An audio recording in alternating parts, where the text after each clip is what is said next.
గ్రామ పంచాయతీ ఎన్నికలలో రిటర్నింగ్ అధికారులది కీలక పాత్ర అని జిల్లా కలెక్టర్, జిల్లా ఎన్నికల అధికారి ఇలా త్రిపాఠి అన్నారు.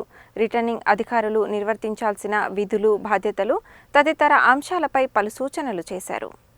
మంగళవారం ఆమె ఉదయాదిత్య భవన్లో గ్రామ పంచాయతీ ఎన్నికల స్టేజ్ 1, స్టేజ్ 2 రిటర్నింగ్ అధికారులను ఉద్దేశించి ఏర్పాటు చేసిన శిక్షణ కార్యక్రమానికి ముఖ్య అతిథిగా హాజరయ్యారు. ఈ సందర్భంగా జిల్లా కలెక్టర్ రిటర్నింగ్ అధికారులు నిర్వర్తించాల్సిన విధులు, బాధ్యతలు తదితర అంశాలపై పలు సూచనలు చేశారు.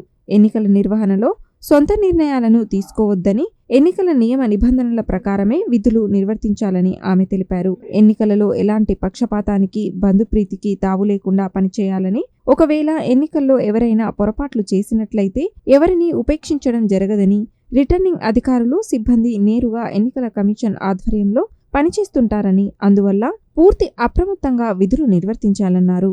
ఎన్నికల నియమ నిబంధనలు, నియమావళి అమలులోకి వచ్చినప్పటి నుండే ఉద్యోగులందరూ రాష్ట్ర ఎన్నికల సంఘం, ప్రభుత్వం జారీ చేసే ప్రవర్తన నియమావళి పరిధిలో ఉంటారని, వీటన్నింటినీ తూచా తప్పకుండా పాటించి జాగ్రత్తగా ఎన్నికల విధులు నిర్వర్తించాలని చెప్పారు. నామినేషన్లు, పరిశీలన, ఉపసంహరణతో పాటు అన్ని అంశాల పట్ల పూర్తి జాగ్రత్తలు తీసుకోవాలని, ఎలాంటి తప్పులు చేయవద్దని, ఏవైనా సందేహాలు ఉంటే ఎన్నికల అధికారుల ద్వారా నివృత్తి చేసుకోవాలని ఆమె చెప్పారు.